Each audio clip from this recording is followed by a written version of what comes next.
ríkjandi í þessu bréfi. Heyrum frá ykkur, að því að hérna fleirum, svona, hvað ætti að vera stóru málin á kosningavetri, Vigdís? Já, þau eru gríðilega mörg og ef að ég var ekki hægt í stjórnmálum þá var ég afar áhyggjufull fyrir þessum vetri því að ég sé fyrir mig glundruða og upplausn komandi veturs. Það sem á að vera að ræða hér, það verðbólga, það eru heimilin, það lóðaskortur, það innviða skuld upp á fleiri tugi milljarða og það eru samgöngunar og það eru raunverulega öll grunnkerfin okkar komin á fótum fram. Við erum eiginlega búin að tapa okkar eigin leikvelli sem þjóð og það hefur gerst í tíð þessari ríkisstjórnar. Það verið að hleypa hér inn í landið aðilum með alls konar vafasaman atvinnurekstur.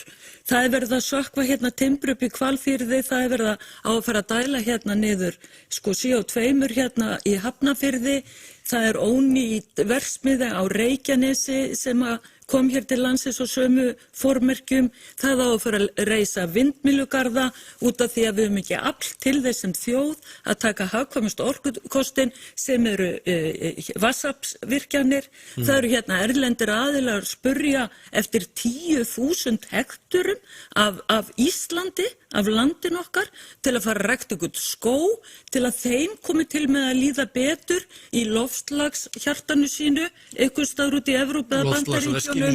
Já, til þess að þeir geti haldið áfram að fljúga á sínum einkaþotum á ráðstefnur og kjafta loftslagsmál.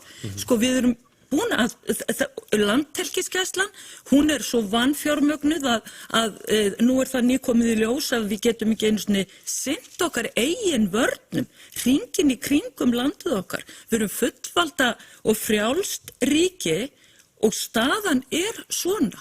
Og að meðan eru ráðherrar að leika sér í útlöndum, skattgreiðendur á Íslandi hafa ekki lengur list á því að vera að borga skatta því þetta streymir allt úr landi, sama hvort það sé í bein stríðsátök eða þá ykkur á loftslagskirkju.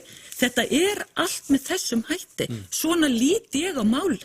Heimavöllurinn gleymdur.